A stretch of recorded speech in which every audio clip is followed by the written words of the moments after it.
conquistar los reyes. También tenemos que tomar en cuenta que Dios en los libros, por ejemplo, Éxodo y Levítico, dio prescripciones, ¿no? Dio leyes al pueblo. Ahí nosotros ya podemos encontrar que Dios tenía un interés muy grande de gobernar a su pueblo. Él no era alguien que iba a pasar por desapercibido a su pueblo, que los iba a abandonar, que simplemente los había elegido y los iba a sacar de la esclavitud en Egipto, sino que Él estaba decidido a gobernar a este pueblo. El pacto que Dios estableció con Abraham y podríamos decir posteriormente con la nación de Israel es un compromiso que Él hizo con esta nación. Hay algo que tenemos que recordar y quisiera recalcar tanto en esta enseñanza y posteriormente. Dios es el mismo antes, es el mismo hoy y será el mismo siempre. El carácter de Dios no cambia a pesar de las circunstancias y a pesar de las edades y los tiempos. El carácter de Dios nunca cambia.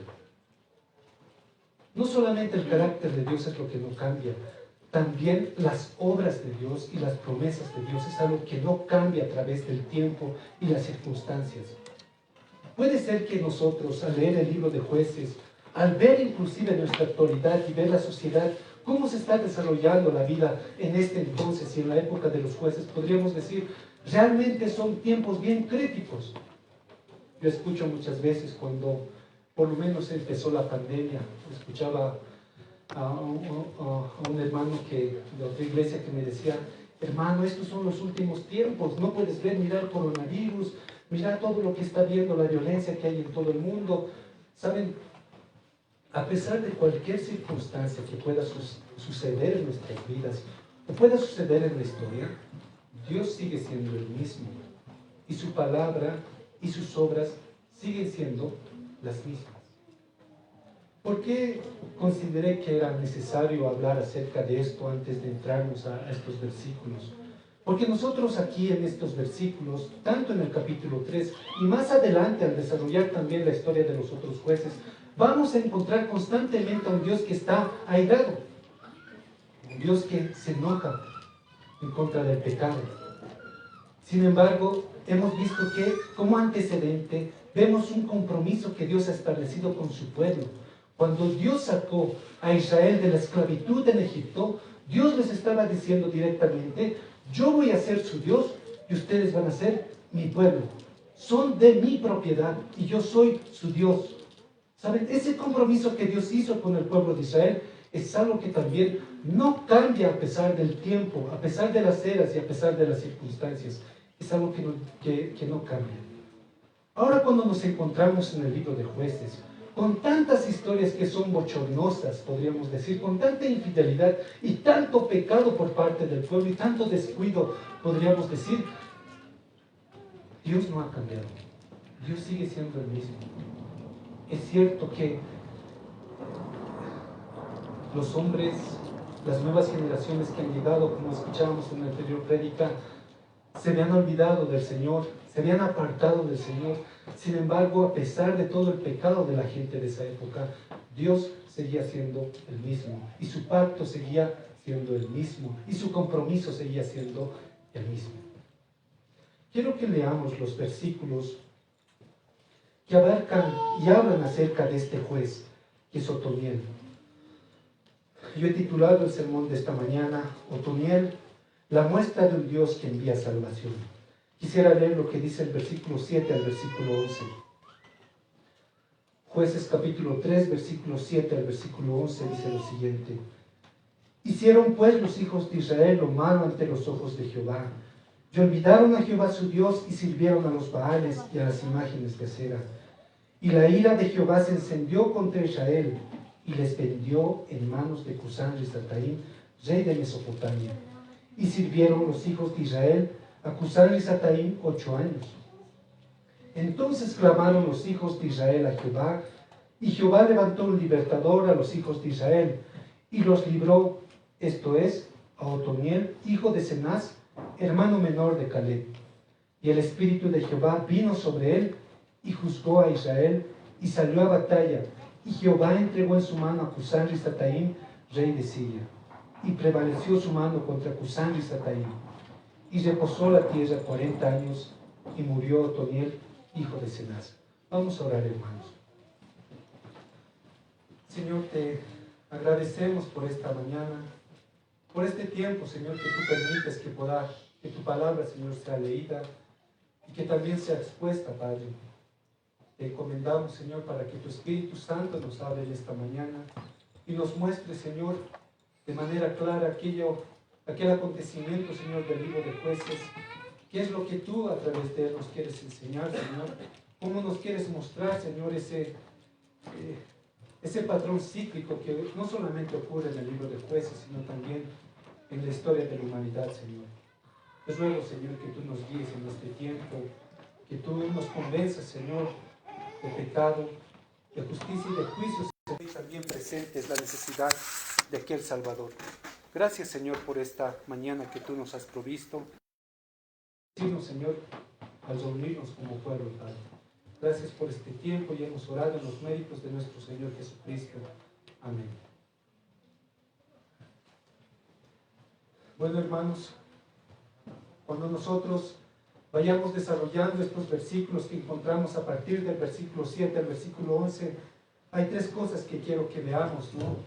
Y la primera cosa es que Dios ama a su pueblo enviando tristezas por su pecado, ¿no? Y es la primera cosa de la que yo quiero hablar en los versículos 7 y 8, que Dios ama tanto a su pueblo, aquel pueblo con el cual Él tiene un compromiso, aquel pueblo con el cual Él tiene un pacto, de tal manera que le envía tristezas por el pecado del pueblo. La segunda cosa que yo quiero hablar está en el versículo 9, ¿no? que es que Dios ama a su pueblo enviando un Salvador por el clamor, por la angustia de este pueblo. Y la tercera cosa es que Dios ama a su pueblo enviando a su Espíritu, en el versículo 10 y 11. Y de estas tres cosas es de lo que yo quiero hablar. La primera cosa es que Dios ama a su pueblo enviando tristezas a consecuencia del pecado del pueblo. Este relato que nosotros encontramos en el capítulo 3, a partir del versículo 7, es bastante corto, si ustedes han podido notar. Son apenas 5 versículos. En estos 5 versículos podremos encontrar un relato muy corto del primer juez, ¿no? Y si nosotros lo comparamos con los otros relatos que vienen posteriormente, es un relato muy corto. Sin embargo, a pesar de que es un relato corto, este relato presenta todos los elementos de ese patrón cíclico que hemos hablado anteriormente. ¿Cuál es ese patrón cíclico que se presentaba en esta era de la historia del pueblo de Israel? El patrón cíclico es el siguiente. El pueblo peca contra Dios, el pueblo se aleja de Dios, el pueblo se rebela en contra de Dios. ¿Y qué es lo que hace Dios? Dios se aira por el pecado del pueblo. Dios, que es santo, se aira por el pecado del pueblo y por su rebeldía. ¿Qué más hace Dios? Dios en este patrón cíclico levanta enemigos, levanta a los enemigos del pueblo de Israel, para que estos enemigos opriman a este pueblo rebelde. ¿Qué es lo que hace el pueblo frente a esto? Ya que están siendo oprimidos, están siendo angustiados por parte de los enemigos, el pueblo, dice este patrón cíclico, este pueblo rebelde, clama a Dios en angustia, en medio de su angustia y su opresión, clama a Dios, pide socorro. Eso es lo que nos dice este patrón cíclico. Finalmente, lo que Dios hace en este patrón es levantar un juez para salvarlos. Dios levanta un juez, y ciertamente en este tiempo que el juez, podríamos decir, gobierna, este juez que Dios ha levantado, la paz reina en medio del pueblo. La paz reina hasta que el juez muere. Y luego comienza otra vez el patrón cíclico. El pueblo peca, se rebela, Dios enojado levanta a los enemigos que los oprimen, el pueblo clama en medio de su angustia y Dios levanta a los jueces.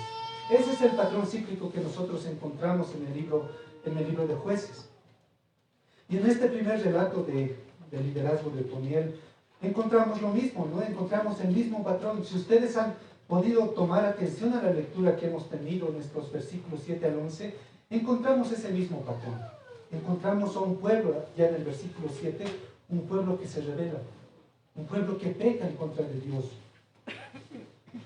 A pesar de que este patrón, hermanos, es algo repetitivo, el tiempo va pasando, Los lugares, las circunstancias van cambiando.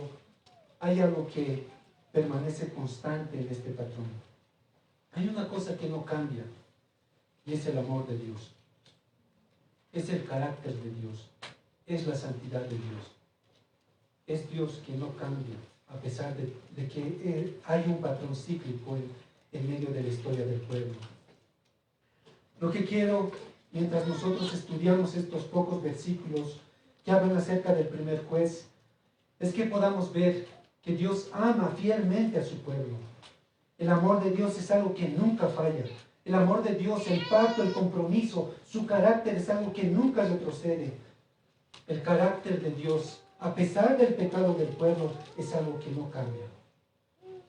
Dios, como les decía en la introducción, es un Dios que ha hecho un pacto con este pueblo. Por eso Dios ama a su pueblo. El pacto trataba en que Dios escogió a este pueblo. Dios mismo los libró de Egipto, los sacó de esa esclavitud después de que cientos de años ellos habían sido esclavizados por Faraón. Este pueblo es aquel pueblo que Dios constituyó como nación en el monte Sinaí. Les entregó los mandamientos, les dio las leyes para que ellos puedan seguir el camino que Dios había trazado para ellos. Dios los preservó, los guardó en Egipto, o más bien en el desierto. 40 años ellos vagaron en el desierto y Dios los preservó, los guardó y los sustentó. Ellos son el pueblo de la promesa. Él les había dado a sus padres muchas promesas. Los condujo a la tierra de Canaán. Se comprometió en ser Él mismo su Dios y se comprometió en que ellos serían su pueblo. Dios tenía un compromiso con ellos, ¿no? Y lo que podríamos decir iba a hacer era hacer todo lo necesario para que ellos fuesen el pueblo que le iban a adorar exclusivamente a Él. Eso es lo que Dios está decidido a hacer. Pero quiero hacer varias preguntas. Cuando nosotros nos adentramos ya al texto, al versículo 7, nosotros encontramos a un pueblo rebelde. Y lo primero que quisiera preguntarles a ustedes, es ¿qué es lo que hace Dios cuando su pueblo, a quien Él mismo se ha comprometido y los ha llamado y los ha escogido, qué es lo que hace Dios cuando este pueblo se aleja de Él? ¿Qué es lo que hace Dios cuando este pueblo rebelde peca en contra de Él? ¿Qué es lo que hace? ¿Dios se da por vencido? Dios simplemente cuando ve a su pueblo rebelde que se aleja de Él, se lava las manos y dice, ¿sabes? Hasta aquí nomás, yo he terminado contigo. En verdad no quiero saber nada más de ti. ¿Hace eso Dios? ¿Qué es lo que hace Dios con este pueblo cuando Él se aleja de Él? La respuesta que yo puedo encontrar cuando analizamos estos textos es que Él los continúa amando. Dios ama fielmente a aquel pueblo con el que Él ha hecho un pacto, ha hecho un compromiso. Por eso en los versículos 7 y 8 yo he puesto como, podríamos decir, título al primer punto, que Dios ama a su pueblo enviando tristezas por su pecado. Este pueblo que nos narra el libro de Jueces sigue siendo el pueblo del pacto. Sigue siendo el pueblo que ha recibido las promesas. Es un pueblo que, como decía el pastor Joel la anterior semana, efectivamente no había hecho un discipulado efectivo. Era una generación que se había olvidado, pero sin embargo sigue siendo el pueblo del pacto. Dios tenía un compromiso con ellos, a partir de Abraham. Entonces Dios ama a su pueblo, enviando tristezas a consecuencia del pecado del pueblo. Dios envía tristezas por su pecado. En este versículo 7 dice que ellos hicieron pues los hijos de Israel lo malo ante los ojos de Jehová y se olvidaron a Jehová su Dios y sirvieron a los Baales y a las imágenes de acera. En este primer versículo, el versículo 7, vemos que Dios envía tristezas a consecuencia del pecado de Israel, ¿no? Y aquí nosotros encontramos el inicio del patrón que habíamos mencionado anteriormente. El pueblo está pecando. El pueblo está haciendo lo malo ante los ojos de Dios, como lo expresa el versículo 7. Pero ¿qué es lo que significa hacer lo malo ante los ojos de Dios? El pastor Joel ya nos había explicado acerca de lo que significaba esto, ¿no? El pueblo de Israel podríamos decir, hacer lo malo ante los ojos de Dios, olvidarse de Jehová, o no tener conciencia acerca de Jehová, estaba relacionado a la relación que ellos estaban teniendo con Dios, una relación muy alejada, algo que podríamos decir no había sucedido en los tiempos anteriores, ¿no?, con sus padres. En este versículo 7, cuando vemos la expresión que ellos hicieron lo malo ante los ojos de Jehová, podríamos decir, o podríamos dividirlo en dos acciones, ¿no?, que encontramos en el mismo versículo 7. Dos cosas que Dios considera malo ante sus ojos, ¿no? Y está expresado en dos partes esta maldad. ¿Qué es lo primero que encontramos que podríamos decir que el pueblo estaba haciendo lo malo ante los ojos de Jehová? Lo primero es que ellos se olvidaron de él, ¿no? El versículo 7 mismo nos dice eso. Hicieron pues los hijos de Israel lo malo ante los ojos de Jehová y olvidaron a Jehová su Dios. Entonces podríamos decir, esta primera parte que habla acerca de la maldad del pueblo de Israel en este entonces es que ellos se olvidaron de Dios, ¿no? Ellos se olvidaron del Señor. Pero ahora, ¿qué significa esto? ¿Qué significa la expresión de que el pueblo se había olvidado del Señor? Bueno, primero quisiera decir que no es una expresión como la siguiente, decir, oh, bueno, me he olvidado, simplemente me he olvidado de pensar quién es Dios. No es eso lo que estaba sucediendo en medio de ellos, no es eso lo que significa la expresión que encontramos ahí, sino cuando el autor del libro de Jueces nos dice que el pueblo se olvidó del Señor, es que está hablando de un descuido, ¿no? Este olvido del Señor de parte del pueblo es un descuido intencional. Es un descuido intencional de aquello que Dios ha descrito. Es un descuido intencional de aquello que Dios ha prescrito, aquello que Dios ha establecido, aquello que Dios ha ordenado. Eso es este olvido. Es un descuido intencional. No solamente es un descuido, es un desprecio de todo aquello que Dios ha establecido y ha ordenado para el pueblo de Israel. Eso significa entonces esta expresión que nosotros encontramos, que el pueblo se había olvidado del Señor. Y esa es la primera parte de la maldad del pueblo del Señor en ese entonces. Ellos se habían olvidado intencionalmente, se habían descuidado y habían despreciado intencionalmente aquellos caminos que Dios había establecido para ellos, esos caminos que ellos tenían que caminar como el pueblo del Señor. ¿Saben qué es lo que hicieron ellos cuando olvidaron, cuando despreciaron, cuando descuidaron los preceptos del Señor? Ellos no querían tener en mente una conciencia de Dios. Ellos efectivamente habían escuchado, tal vez no de buena manera, tal vez no había habido un discipulado efectivo, pero ellos habían escuchado acerca del Señor, pero simplemente ellos estaban despreciando y estaban descuidando. No querían tener más en mente una conciencia de Dios, no querían tener una conciencia cuidadosa de aquello que Dios había establecido. Eso puede sucedernos el día de hoy, hermanos. Es algo que no solamente sucede en ese entonces, es algo que inclusive el día de hoy puede suceder. ¿Saben? Este descuido no hace referencia solamente a no cumplir las responsabilidades que Dios pone a sus hijos. No solamente hace referencia a eso este descuido. Descuidar o olvidar o dejar de cumplir las responsabilidades que Dios pone a sus hijos.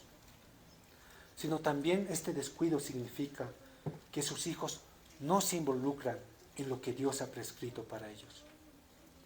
¿Qué significa eso? Tal vez alguna vez, algún domingo, tú vienes regularmente a la iglesia y un domingo tú has estado aquí en la iglesia. Sabes que deberías estar aquí, eres consciente de eso. Sabes que es lo mejor estar en la iglesia el día domingo en lugar tal vez de estar viendo un partido o estar, no sé, yendo al parque o haciendo otras cosas. Sabes que lo mejor es estar en la iglesia el día domingo. No solamente sabes eso, sabes también que tu mente tiene que estar pensando en las cosas correctas. Sabes que tiene que haber una motivación correcta para venir a la iglesia, que es adorar al Señor. ¿Sabes qué cosas tienes que vertir? ¿Qué cosas tienen que salir de tu boca? Sin embargo, muchos domingos tal vez cuando tú estás aquí, simplemente estás haciendo las cosas como movimientos automáticos. Es algo que se ha presentado en la rutina. Me toca ir el domingo a la iglesia. A pesar de que sabes que eso es correcto, simplemente lo estás haciendo mecánicamente. ¿Saben? A eso también hace referencia este descuido que habla el libro de Jueces, en el cual el pueblo del Señor estaba incurriendo en ese entonces. ¿Saben? Este tipo de actitudes, hermanos, es algo muy peligroso que puede hacer llegar muy lejos a los cristianos. En la historia de Israel hay dos sacerdotes, podríamos decir, que podemos usarlo como ejemplo. En el primer libro de Samuel, en el capítulo 2, en ese libro se narra el final, podríamos decir, de la historia de los jueces. Ahí encontramos a dos personajes, Ofni y Fines. Estos dos hombres eran hijos de Elí, el sacerdote. Ellos también eran sacerdotes. La historia en el capítulo 2 del primer libro de Samuel nos dice que cuando el pueblo traía sus sacrificios, estos dos sacerdotes recibían estos sacrificios, tomaban estos sacrificios, ellos dicen que cortaban la carne porque querían la mejor parte para ellos. El pasaje en el capítulo 2 del primer libro de Samuel nos dice que inclusive ellos cometían inmoralidad sexual. Ellos cometían inmoralidad sexual con las mujeres que iban a ofrecer sacrificios. Pero ¿de quiénes estamos hablando cuando hablamos de estos dos personajes? Aquí estamos hablando de dos sacerdotes en servicio a Dios. No estamos hablando de otras personas. Estamos hablando de dos sacerdotes en servicio a Dios y en servicio activo. La vida de estos dos hombres y el ejemplo de estos dos hombres es un claro ejemplo de aquella expresión que encontramos en el libro de Jueces, de que el pueblo se había olvidado del Señor. Intencionalmente ellos estaban despreciando al Señor, se habían olvidado del Señor. Una segunda cosa, o la segunda parte de la maldad del pueblo del Señor que encontramos en el versículo 7, nos dice al final, y sirvieron a los Baales y a las imágenes de acera. Y esa es la segunda parte de la maldad del pueblo de Israel en ese entonces. No solamente habían despreciado, no solamente se habían olvidado, no solamente intencionalmente habían descuidado los preceptos del Señor, no solamente han descuidado sus vidas espirituales, sino también dice que ellos fueron en pos de los dioses paganos, Baal y Acera. Si ustedes pueden notar, hay algo progresivo en la actitud pecaminosa del pueblo de Israel. Ellos, tal vez de manera simplificada, ellos simplemente descuidaron sus vidas espirituales. Intencionalmente ellos dejaron al Señor, despreciaron al Señor. Y a consecuencia de eso, ellos fueron en pos de los dioses paganos. Y esa es la segunda parte de su maldad. Ellos cometieron esta maldad ante los ojos del Señor. Ellos adoraron ahora a Baal y Acera. Estos dioses, Baal y Acera, eran dioses falsos. Eran los dioses de la fertilidad de la nación de Canaán. Estos cananeos habían sido expulsados. Y por lo que hemos aprendido la anterior semana, no habían sido expulsados completamente de la tierra que los israelitas estaban habitando. Y ahora lo que nos dice estos versículos es que estos israelitas están reconociendo a estos dioses y están yendo tras de estos dioses falsos. Se están alejando del verdadero Dios. Están sirviendo y están reconociendo y están prefiriendo a los dioses cananeos. No solamente están prefiriendo a estos dioses falsos, están prefiriendo su forma de vida antes que al Dios verdadero. Hermanos, si nosotros nos ponemos a pensar en esta actitud y en este pecado en el que el pueblo está incurriendo, nosotros nos vamos a dar cuenta que constantemente nosotros estamos tentados a hacer eso el día de hoy. ¿Cuántas veces nosotros encontramos o queremos y buscamos significado, buscamos propósito para nuestra vida, persiguiendo muchas otras cosas que no es al Señor? ¿Cuántos de nosotros hoy en día estamos tan afanados en nuestro trabajo, en nuestros estudios, en nuestras actividades, en lugar de estar pensando constantemente en cómo podemos servir al Señor? ¿Cuántos de nosotros nuestro tiempo está siendo ocupado por esas cosas? ¿Saben? Podríamos decir, lo que estaba sucediendo con el pueblo de Israel es en lo que nosotros constantemente estamos tentados a hacer el día de hoy. Eso es lo que hicieron los israelitas en este entonces. Comenzaron a vivir como personas que no conocían a Dios en absoluto. ¿Saben? El pueblo con el que Dios había establecido un pacto, el pueblo con el que Dios había establecido una relación, ese pueblo que había sido escogido, podríamos decir, en este entonces, no se podía diferenciar con las naciones paganas. No había nada que los distinguía.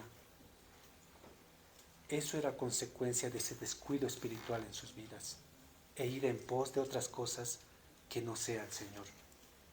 Es cierto también para nosotros eso, hoy en día, hermanos y hermanas. Cada vez que nosotros en nuestras vidas diarias comenzamos a disminuir la realidad de Dios en nuestras vidas, cuando nosotros empezamos a disminuir nuestra devoción hacia el Señor, nosotros vamos a decaer cada vez más. Cada vez que nosotros perdemos de vista la gloria, cada vez que perdemos de vista la belleza, la bondad y la sabiduría de Dios, nuestra vida va a empezar a decaer de tal manera que no va a haber ninguna diferencia con las naciones paganas. Eso pasaba con el pueblo de Israel en este entonces. El apóstol Pedro nos exhortaría de la siguiente manera. Quisiera leer versículos en 2 Pedro capítulo 1, el versículo 5 al 8. Ahí Pedro nos dice que nosotros, en lugar de disminuir nuestra devoción al Señor, en lugar de descuidar nuestra relación espiritual con el Señor, de despreciar al Señor, nosotros tenemos que buscar crecer en la gracia y en el conocimiento de Cristo. 2 Pedro capítulo 1, versículos 5 al 8 dice lo siguiente: vosotros también, poniendo toda diligencia por esto mismo, añadid a vuestra fe virtud, a la virtud conocimiento, al conocimiento dominio propio, al dominio propio paciencia, a la paciencia piedad, a la piedad afecto fraternal y al afecto fraternal amor, porque si estas cosas están en vosotros y abundan, no os dejarán estar ociosos ni sin fruto en cuanto al conocimiento de nuestro Señor Jesucristo. El apóstol Pedro en estos versículos nos dice: sean diligentes en vivir de esta manera, sean diligentes en tratar de crecer en la gracia, sean diligentes en tratar de caminar en la manera en que Dios ha prescrito. Pero miremos qué dice un versículo después. Versículo 9 dice: pero el que no tiene estas cosas tiene la vista muy corta, es ciego, habiendo olvidado la purificación de sus antiguos pecados. Pedro nos dice: aquel que no busca diligentemente tener una vida de devoción al Señor, él ha olvidado que él ha sido limpiado de sus pecados pasados. El hecho de no vivir como cristianos el día de hoy es porque nosotros abandonamos, nos alejamos de nuestra devoción al Señor. Es por eso que el pueblo de Israel estaba viviendo de esa manera en ese entonces. Él había olvidado a Dios, a ese Dios que los había redimido, aquel Dios que los había rescatado. Y muchas veces eso pasa también con nosotros. Nosotros, cuando vivimos en tiempos de frialdad espiritual, es porque nosotros hemos olvidado a aquel que nos ha redimido, aquel que ha pagado un alto costo por nuestros pecados, a Jesús, aquel que ha derramado su propia sangre para rescatarnos. Nosotros, hoy en día, hermanos, hoy cuando nosotros escuchamos el Evangelio, recordamos el Evangelio, hoy que conocemos y vemos de una manera más clara el Evangelio, podemos entender algo. Nuestras vidas no han sido compradas con plata, no han sido compradas con oro. Nuestras vidas no han sido rescatadas o redimidas con dinero o cosas corruptibles. Nosotros hemos sido comprados por la misma sangre del Hijo de Dios. Cuando nosotros olvidamos eso, hermanos, nos alejamos de los caminos que Dios ha preparado para nosotros. Cuando nosotros olvidamos el Evangelio, vivimos alejados de los caminos de Dios. Pero quiero hacer otras preguntas. ¿Qué es lo que hace Dios cuando eso sucede con nosotros?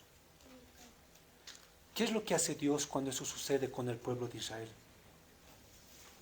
¿Cómo responde Dios a su pueblo que se olvida y le ofrece solo una devoción a medias. ¿Qué es lo que hace Dios?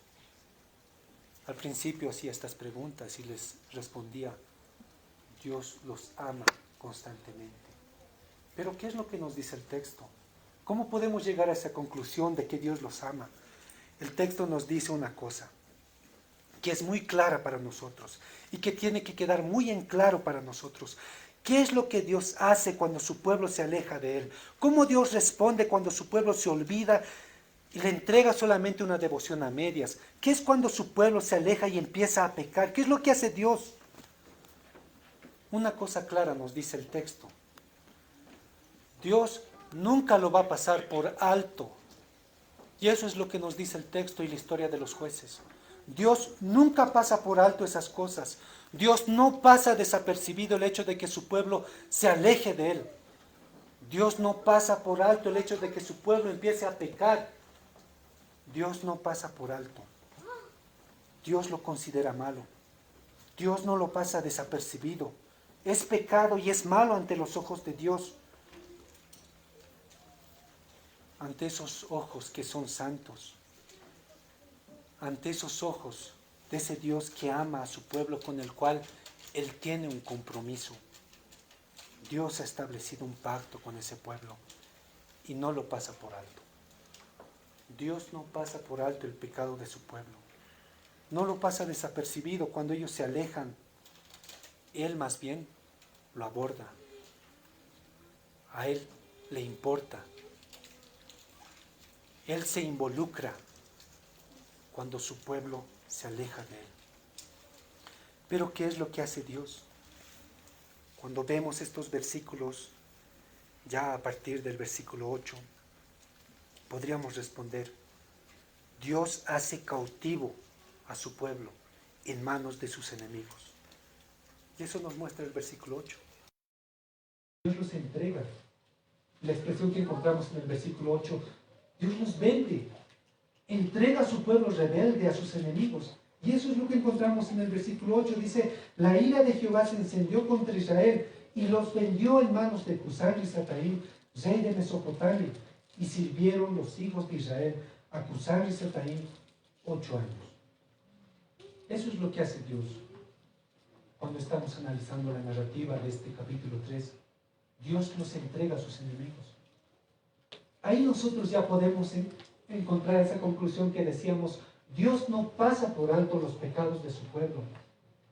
Él no sigue ahí sin abordarlo, sino que Él se inmiscuye. Y en el caso del pueblo que estaba pecando en este capítulo 3, Dios los entrega a sus enemigos.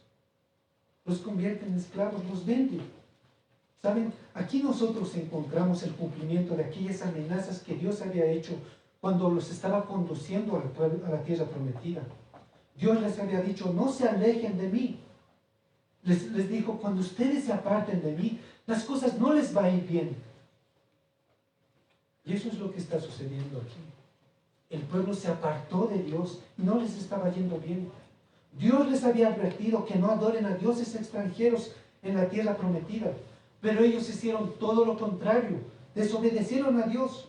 Hicieron aquello que Dios les había prohibido. Y ahora encontramos en este versículo 8 que el rey de Mesopotamia estaba esclavizando a este pueblo. El rey de Mesopotamia, podríamos decir, era un instrumento que Dios levantó para invadirlos. Dios convirtió a Israel en súbditos de este rey de Mesopotamia durante 8 años.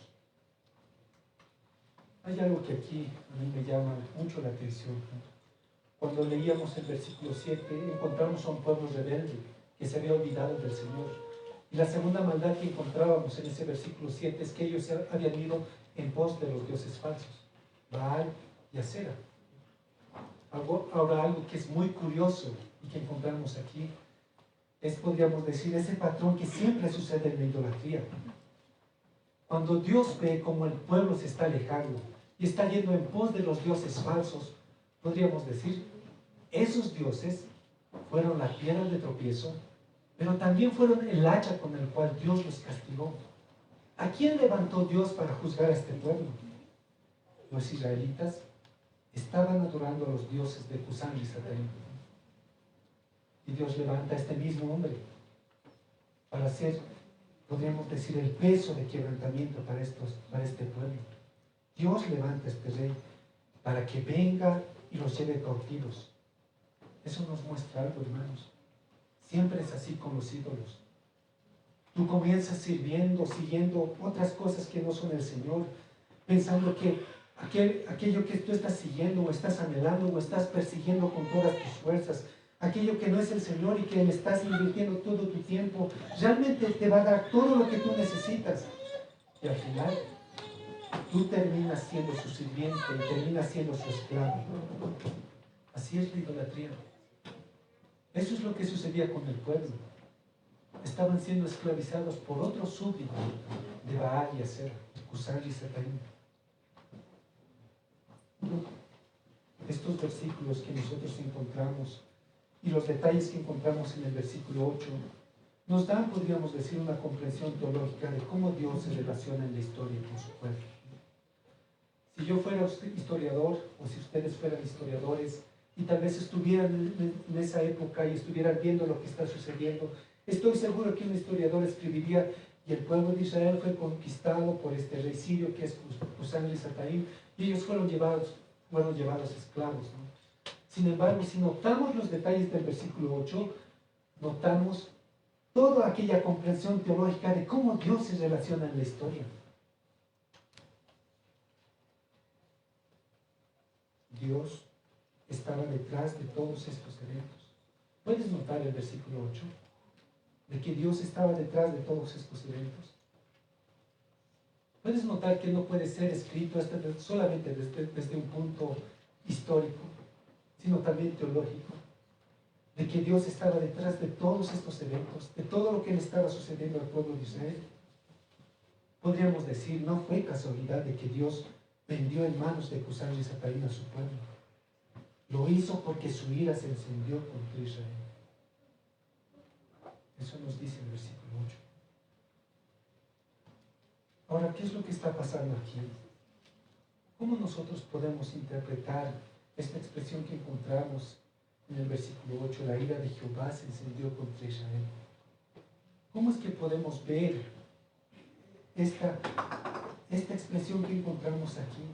¿Qué es lo que hacemos con esto? Con lo que dice este versículo 8, la ira de Jehová se encendió contra Israel y los vendió en manos de Cusán y Sataim. Podríamos decir, por esta expresión, que Dios estaba molesto con Israel, que Dios estaba decidido a destruirlos. Podríamos decir por esta expresión que Dios estaba decidido a buscar una compensación por sus pecados. Podríamos decir por esta expresión que Dios estaba dispuesto a traerlos frente a ellos y decirles: los voy a hacer pagar por sus pecados, porque ustedes han violado mi pacto. ¿Podríamos decir por esta expresión todo aquello? Yo estoy seguro que más bien lo que está pasando es que Dios está actuando, levantando un opresor, porque Él los ama. Estoy seguro que eso es lo que está pasando. Este es un acto de amor de Dios. Dios los ama demasiado como para dejarlos que ellos se salgan con la suya. Dios ama demasiado a su pueblo con el cual Él tiene un compromiso, como para simplemente dejarlos y abandonarlos en su pecado. Dios ama a su pueblo, tiene un compromiso fuerte con su pueblo. Y en su carácter que es santo, y en su carácter que es justo, y en su carácter que es amoroso, Él no simplemente deja a su pueblo, le dice: haz lo que tú quieras. Dios tiene un carácter de amor y de santidad. Y la expresión que encontramos ahí en el versículo 8 nos muestra eso. Dios es demasiado amoroso como para dejarlos a su pueblo y decirles: hagan lo que ustedes quieran. ¿Saben? Con lo que está haciendo Dios en el versículo 8 al entregarlos a sus enemigos, Dios no está tratando de destruirlos, sino que Él está decidido en conservarlos, está decidido en entrenarlos. En la primera prédica, cuando nosotros introducíamos este libro, Decíamos que el libro de Hebreos, el capítulo 12, el versículo 6, explica claramente esto, lo que Dios hace con su pueblo cuando su pueblo se aleja y peca en contra del Señor. El versículo 6 del capítulo 12 dice que el Señor disciplina al que ama y castiga a todo hijo que Él recibe. ¿Saben? Lo que encontramos en esta narrativa, lo que encontramos en Hebreos 12, forma parte de esa relación de pacto entre Dios y su pueblo. Dios disciplinando, Dios corrigiendo por causa de ese compromiso que Él tiene con su pueblo. Dios disciplinando, Dios corrigiendo por causa de su suprema santidad. Dios disciplinando, Dios corrigiendo por causa de su amor profundo hacia su pueblo. Dios nos ama tanto, hermanos. Aquellos que han creído en Cristo, aquellos que se han arrepentido de sus pecados. Saben, Dios nos ama tanto que Él no va a dejar que nosotros nos vayamos. Él no va a permitir que nosotros nos alejemos tanto de Él y que lo olvidemos. Saben, aquellos que somos padres, aquellos que son madres, el día de hoy, aquí hay una verdadera lección que nosotros podemos aprender. Dios aquí, en esta historia que encontramos en el capítulo 3, Dios está tratando con hijos desobedientes. Miren, Dios los está disciplinando a estos hijos desobedientes, de tal manera que nos está instruyendo a nosotros cómo nosotros tenemos que amar también a nuestros hijos desobedientes. Dios ama a su pueblo de tal manera que no los deja continuar en su pecado. Por eso les envía penas. Por eso les entrega a sus enemigos. Entonces, no fue parte del odio de Dios, fue parte de su amabilidad. Podríamos decir, eso es amor en acción. Eso es el amor de Dios en acción. Les lleva penas. Nosotros como padres, si realmente amamos a nuestros hijos, tenemos que asegurarnos también de eso. Amar a nuestros hijos lo suficiente como para corregirlos. Cuando ellos intencionalmente se alejan de aquellos caminos en los cuales nosotros les estamos instruyendo. Como padres tenemos que asegurarnos de corregirlos, amarlos de esa manera. Y eso es lo que encontramos en Dios en este capítulo. ¿Sabes? Cada vez que tú tengas que corregir a tu hijo o a tu hija que está en desobediencia, tienes que hacerle entender que no es porque tú estás enojado con ellos, no es porque tú te quieras vengar de ellos, no es porque estés ahí renegando y estés diciendo, ay, me ha hecho realmente la vida difícil desde que ha empezado a caminar o a hablar. No. Aquí en este ejemplo que el Señor nos da, Él nos muestra que nosotros tenemos que asegurarnos de que estamos haciendo todo eso, de corregir a nuestros hijos, porque los amamos demasiado. Y eso es lo que vemos en el Señor. Dios ama tanto a su pueblo que está dispuesto a corregirlo cuando Él se descarría. ¿Puedes ver cuán reconfortante es saber que Dios ama a su pueblo fielmente? De tal manera que si tú o yo nos descarriamos, Él va a hacer todo lo necesario. Va a traer tristezas sobre nosotros, va a traer angustias sobre nosotros si es necesario. ¿Para qué? Para traernos de vuelta. Así es el amor de Dios. Va a traer tal vez tiempos de necesidad. Va a traer tristezas a nuestras vidas para que nosotros entremos en razón cuando estamos en rebeldía. Esa es la forma en la que Dios ama. ¿Saben? Una segunda cosa que nosotros encontramos en nuestros textos de estudio es que Dios ama a su pueblo enviando un Salvador por el clamor. Hay una segunda forma en que vemos que el Señor ama a su pueblo. El Señor ama su pacto. El Señor ama el compromiso que ha hecho con su pueblo. ¿Y cómo es esa segunda forma que encontramos en estos versículos? Es que Dios envía un Salvador para la necesidad del pueblo. Si nosotros vemos el versículo 9, dice, entonces clamaron los hijos de Israel a Jehová, Y Jehová levantó un libertador a los hijos de Israel y los libró. Esto es, a Otoniel, hijo de Cenaz, hermano menor de Caleb. Y en ese versículo 9 nosotros vemos también el amor de Dios. Cómo Dios ama a su pueblo enviando un Salvador en medio del clamor y la angustia y la necesidad de su pueblo.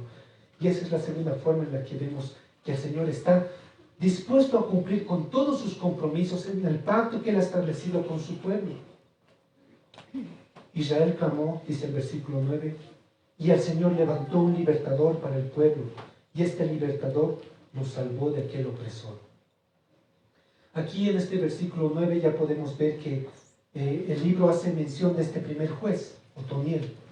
Vemos que en el versículo 9 la disciplina del Señor ha tenido el efecto deseado por parte del Señor. Dios quería que este pueblo rebelde, este pueblo pecador, sintiera la tristeza. Quería que este pueblo se quebrantara, que clamara a Dios. Y es exactamente lo que sucedió con la disciplina del Señor. Encontramos en el versículo 9 a este pueblo rebelde que está clamando al Señor. Realmente Dios es tan amoroso que trae pruebas a nuestra vida, trae necesidades a nuestra vida, trae sufrimientos de tal manera que después aquellos que son del pueblo del Señor son capaces de arrepentirse y clamar al Señor y decir, Señor, perdón. El pueblo clamó al Señor en medio de su sufrimiento. ¿Saben? Eso es parte de la misericordia y de la gracia del Señor. A veces, tal vez como padres, nosotros cometemos los siguientes errores. No podemos tal vez soportar la idea de que nuestros hijos estén tristes. No podemos soportar escuchar a nuestros hijos llorar.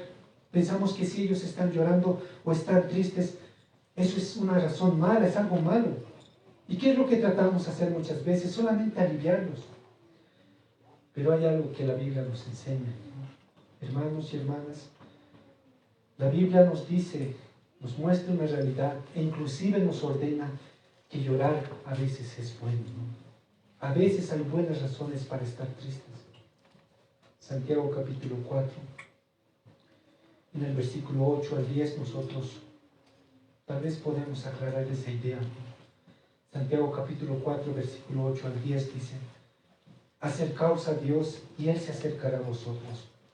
Pecadores, limpiad las manos, y vosotros los de doble ánimo, purificad vuestros corazones. Afligíos y lamentad y llorad. Vuestra risa se convierta en lloro y vuestro gozo en tristeza. Humillaos delante del Señor y Él os exaltará. Una de las bienaventuranzas también en el libro de Mateo nos enseña acerca del llanto, ¿no? Bienaventurados aquellos que lloran.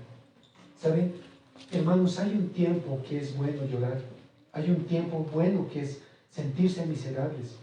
Esos tiempos generalmente tienen que venir cuando nosotros hemos olvidado a nuestro Dios, cuando nosotros nos hemos apartado del Señor, cuando nosotros hemos pecado. ¿Sabes, hermano y hermana? Eso es bueno, llorar, sentirnos miserables por nuestro pecado, por nuestro alejamiento del Señor. Eso es bueno.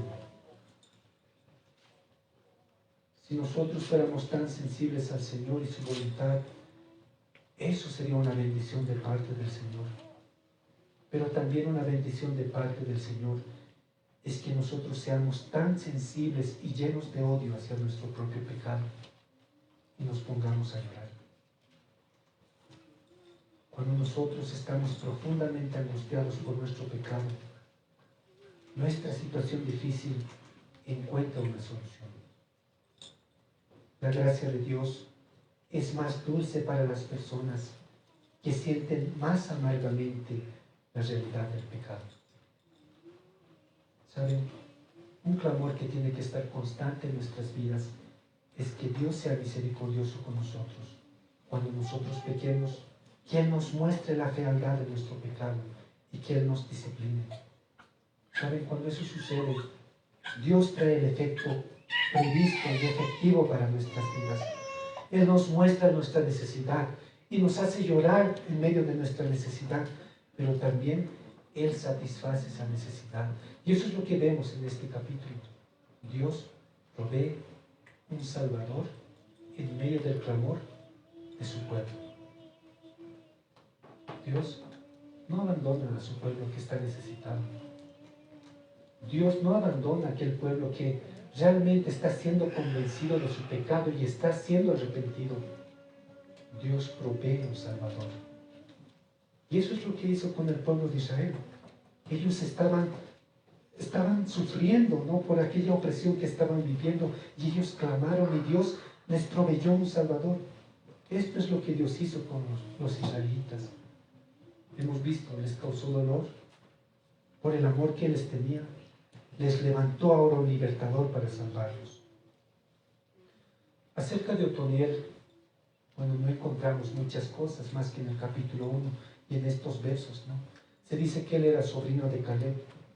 En el capítulo 1 encontramos que él también fue quien se ofreció como voluntario para ir a tomar una ciudad y también poder tener una novia que se le ofreció, ¿no? Acerca de Otoniel no hay más detalles, solamente podríamos decir, él fue un buen hombre, ¿no? Porque no encontramos cosas malas en los versículos acerca de Otoniel. Podríamos decir, Otoniel se convierte en un prototipo para todos los jueces que iban a seguir. Las anteriores semanas, cuando hablábamos acerca de los jueces de manera general, decíamos que los jueces eran personas defectuosas, ¿no? Algunos van a ser personas profundamente defectuosas, como Sansón. Pero aquí Otoniel, podríamos decir, no tiene nada malo escrito sobre él. Es un presagio de lo que tenían que haber sido los jueces. Podríamos decir, inclusive es una sombra de lo que nuestro Señor Jesucristo iba a ser. El gran último juez, aquel que iba a liberar a su pueblo. En este versículo 9 también nosotros encontramos, y en el versículo 10, la derrota de este rey de Mesopotamia, ¿no? Otoniel, que fue ese Salvador que Dios proveyó al pueblo de Israel. Este Salvador aseguró la libertad, aseguró la seguridad de los israelitas, ¿no?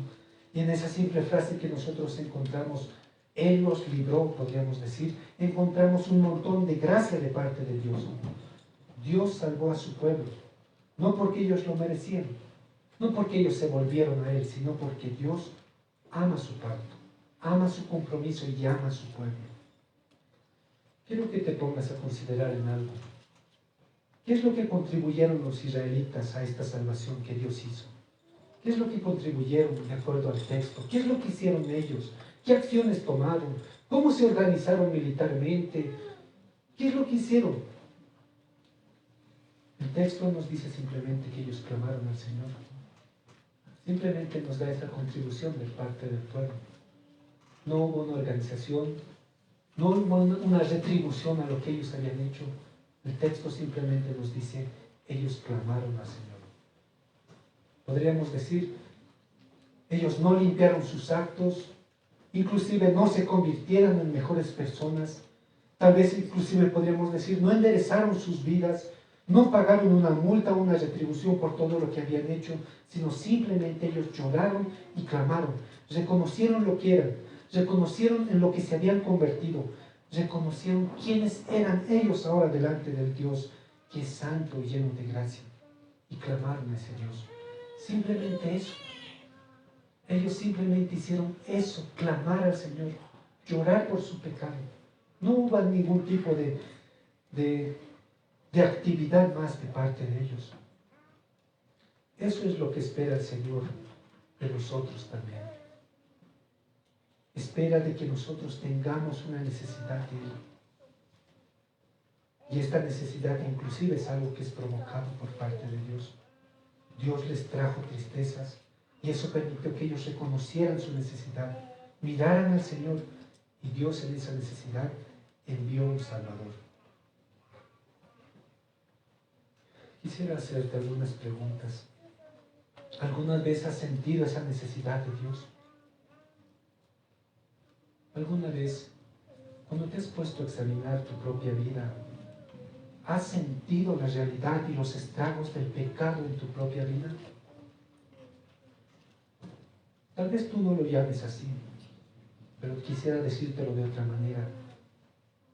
¿Alguna vez has sentido que las cosas que estás haciendo, las cosas que estás involucrada el día de hoy, no son como se supone que debe ser en tu vida? ¿Alguna vez has sentido eso?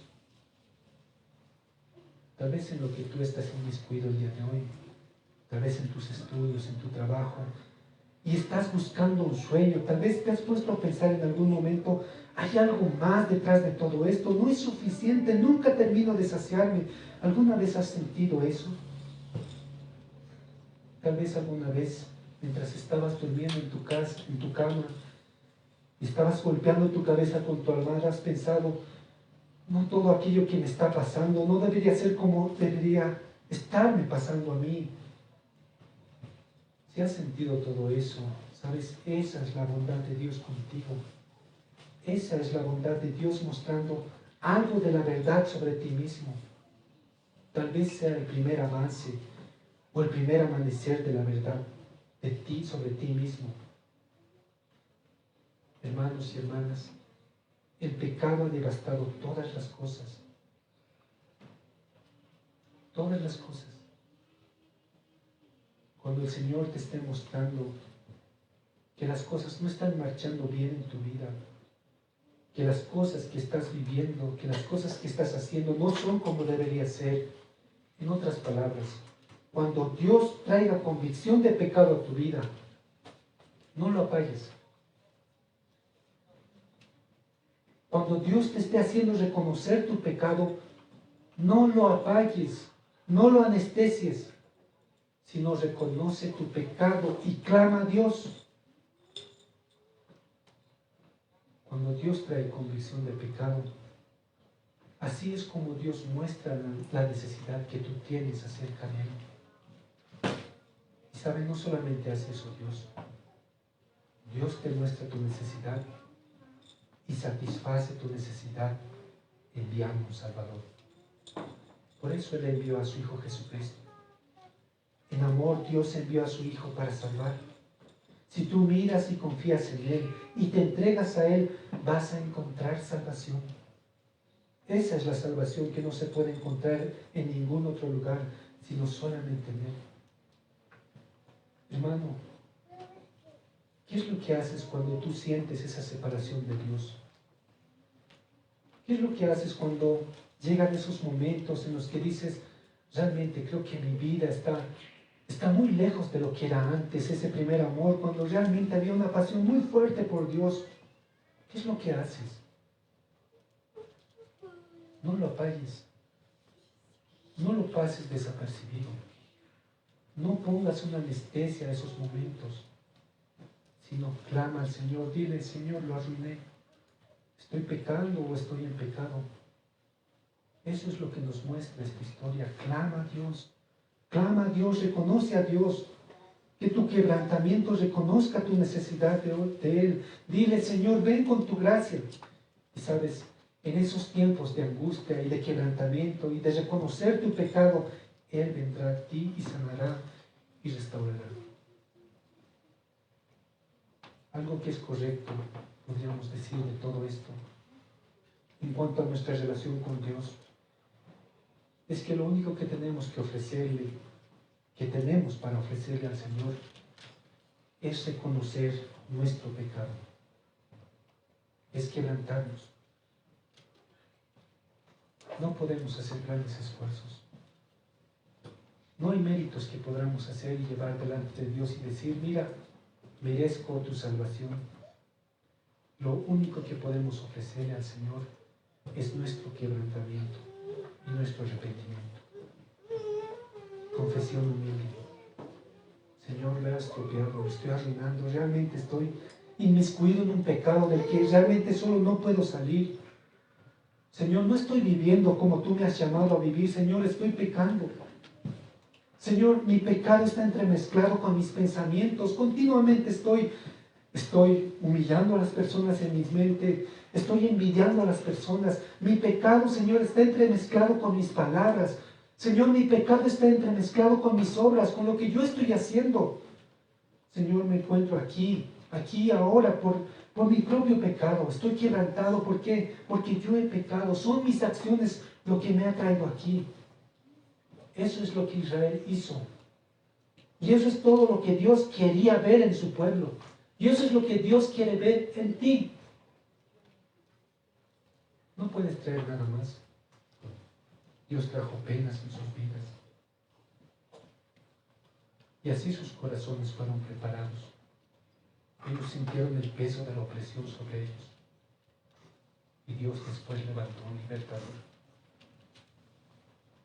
¿Cuánto amor? Dios levantó un libertador para rescatarlos. En tercer lugar, y para terminar, podemos decir que Dios es un Dios de más gracia de lo que hemos expresado hasta ahora, ¿no? Dios ama a su pueblo enviando a su Espíritu. En el versículo 10 nos muestra que Dios envía a su Espíritu. Dios estuvo sobre ellos. Dios juzgó sobre Israel. Dios mismo salió a la guerra, podríamos decir. Él mismo salió a la batalla. Él mismo venció a este rey de Mesopotamia. Este rey de Mesopotamia fue vencido en manos del Señor. Podríamos poner a Otoniel tal vez en un segundo plano, cuando leemos ya el versículo 10 y dice: y el Espíritu de Jehová vino sobre él y juzgó a Israel y salió a batalla, y Jehová entregó en su mano a Cusán-Risataim, rey de Siria, y prevaleció su mano contra Cusán-Risataim. Y se posó la tierra 40 años, y murió Otoniel, hijo de Cenaz. Claramente, cuando leemos este versículo 10, ya podríamos dejar a un segundo plano a Otoniel. Realmente hemos dicho que este fue un buen hombre. La Escritura no dice nada malo acerca de él. Pero vemos por el versículo 10, que inicia diciendo: y el Espíritu de Jehová vino sobre él. Vemos que la victoria no estaba en la destreza militar de Otoniel. Lo que estaba en exhibición, en esa victoria sobre este rey de Mesopotamia, era el poder de Dios, quien por su Espíritu vino a la tierra, condujo a este juez contra este rey opositor. Y cuando el rey salió a pelear contra Otoniel, este rey, Cusán-Risataim, él no estaba peleando con un simple hombre, sino estaba peleando con el hombre de Dios, aquel que Dios lo había vestido de poder. Es tal vez necesario explicar un poco acerca del ministerio del Espíritu Santo en el Antiguo Testamento, ¿no? El Espíritu Santo en el Antiguo Testamento era enviado al pueblo de Dios en misiones especiales, ¿no? Como estas. No es la primera vez que vamos a encontrar este tipo de expresiones en el libro de Jueces. Vamos a encontrar más adelante que también el Espíritu Santo vino sobre otros jueces, ¿no? Entonces, en el Antiguo Testamento, el Espíritu Santo era enviado al pueblo de Dios en misiones especiales, como estas. Misiones que tenían que cumplir propósitos de Dios en la tierra. Hoy en día nosotros podríamos decir que a partir del Nuevo Testamento, después de la resurrección de nuestro Señor Jesucristo de entre los muertos, el Espíritu Santo es enviado al mundo para llevar a cabo la obra de Dios en la tierra. Y por completo y en plenitud, a partir del libro de Hechos, el Espíritu Santo fue dado a todos aquellos que son hijos de Dios, para no ser retirado de nuevo, como lo que sucedía en el Antiguo Testamento. Entonces, hoy el Espíritu Santo no viene en misiones especiales para cumplir tareas en específico, sino vive por completo dentro de los discípulos de Cristo. Dios nunca deja su obra en las manos de simples mortales. Eso nos enseña esta historia, y también la obra del Espíritu Santo el día de hoy en nuestras vidas. Dios nunca va a dejar su obra en manos de simples mortales. Él envía su Espíritu para empoderar a simples mortales, para hacer que aquellos a los que Él ha llamado y ha escogido, en el caso de Otoniel, fueran capaces de guiar a Israel. El Espíritu de Dios estaba con él. Así él pudo derrotar al rey de Mesopotamia. Hizo retroceder a este rey. No peleó con su propia fuerza, sino con la fuerza del Señor. Hermanos, es necesario recordar esto una y otra vez. Si tú eres cristiano, tienes al Espíritu de Dios viviendo dentro de ti. El mismo Espíritu que resucitó al Señor Jesucristo vive dentro de nosotros. Si tú realmente conoces al Señor Jesucristo y Él es tu Salvador, El Espíritu de Dios, aquel que convirtió a más de 3,000 personas en la prédica de Pedro, Él vive en nosotros. Ese Espíritu que asistió a Otoniel en estas batallas, Él mora dentro de aquellos que son el pueblo de Dios. Dios no va a dejar nuestro bienestar a meros recursos humanos. Nos da su Espíritu. Y por el poder de Dios, nosotros podemos cumplir los propósitos que Él nos ordena. Cuando Otoniel derrotó al rey de Mesopotamia, el Señor les dio paz durante 40 años, y así es como concluye el versículo 11. Y reposó la tierra 40 años, y murió Otoniel, hijo de Cenaz. Hubo paz durante 40 años en esta tierra. Después de esta paz, si nosotros vamos a ver en el próximo domingo, ese ciclo de pecados, ese ciclo volvió a repetirse.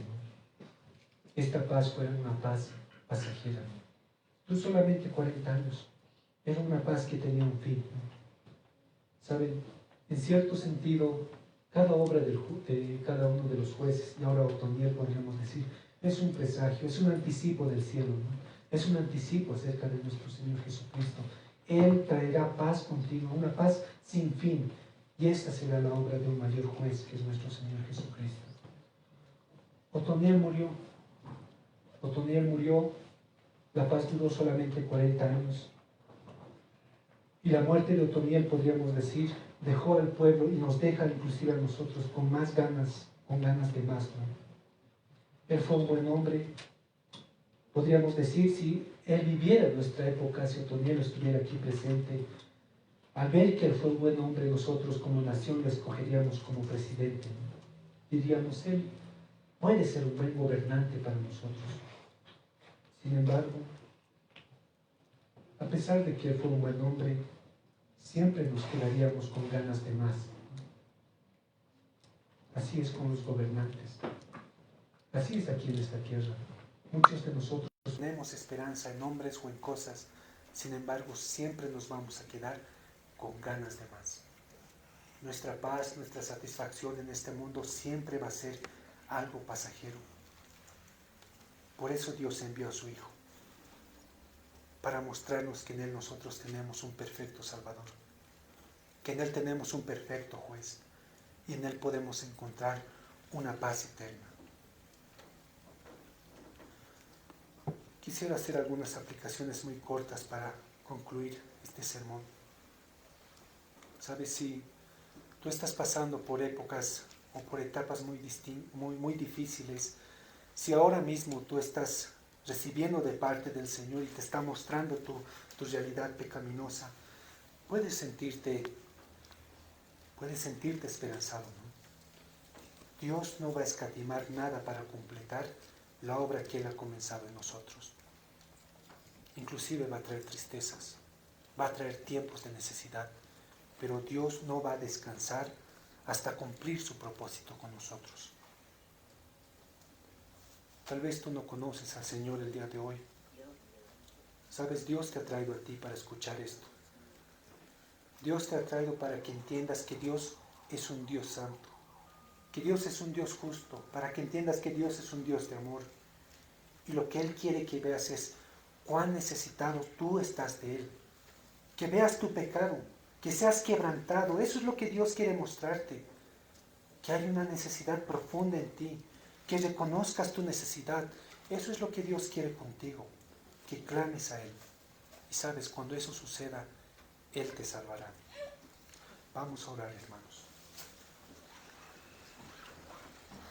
Señor, te agradecemos, Señor, por esta mañana y por este tiempo, Señor, que hemos tenido la exposición de tu palabra. Gracias, Señor, porque en tu palabra podemos encontrar consuelo, Señor. Podemos ver la perfección, Señor, de tu carácter. Podemos ver el compromiso amoroso, Señor, que tú tienes para con tu pueblo. Un compromiso serio, Señor, en el que tú no pasas por alto el pecado de aquellos que son tus hijos, que no pasas por alto y de largo, Señor, cuando ellos se alejan de ti, sino que tú en tu fuerte compromiso que tú tienes con tu pueblo, estás dispuesto a disciplinarlos, a corregirlos y a traerlos de vuelta. Y para hacer eso, Señor, tú llevas a sus vidas muchas cosas, como la tristeza, como las pruebas, Señor, como la angustia, todo con el fin de traerlos de vuelta a ti, Señor. Gracias, Señor, porque en ti podemos hallar siempre consuelo y esperanza, Señor. Te ruego que tú constantemente nos sigas corrigiendo, Señor, porque nuestros corazones son inquietos, Señor, y buscan a veces otras cosas que están fuera de ti.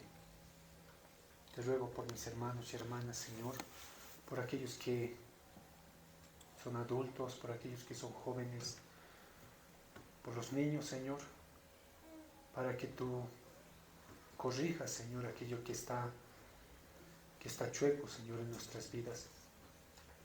Tú conoces mejor y a perfección, Señor, cada detalle de nosotros. Sabes cuántas veces hemos buscado otras cosas que no seas tú, Señor. Estamos centrados tal vez ahora en nuestros estudios por completo, de tal manera que no hay tiempo para ti.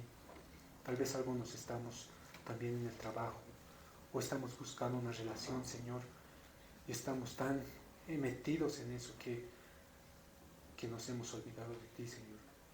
Te ruego que tú nos perdones, Señor, y corrijas todo aquello, y lo endereces de tal manera que nuestro amor, nuestra pasión, Señor, y todo aquello que nosotros deseamos sea concentrado solamente en ti. Haznos un pueblo que esté dispuesto a seguirte, Señor, y a obedecerte. Te doy gracias por este tiempo que tú nos has brindado, en el nombre de nuestro Señor Jesucristo. Amén.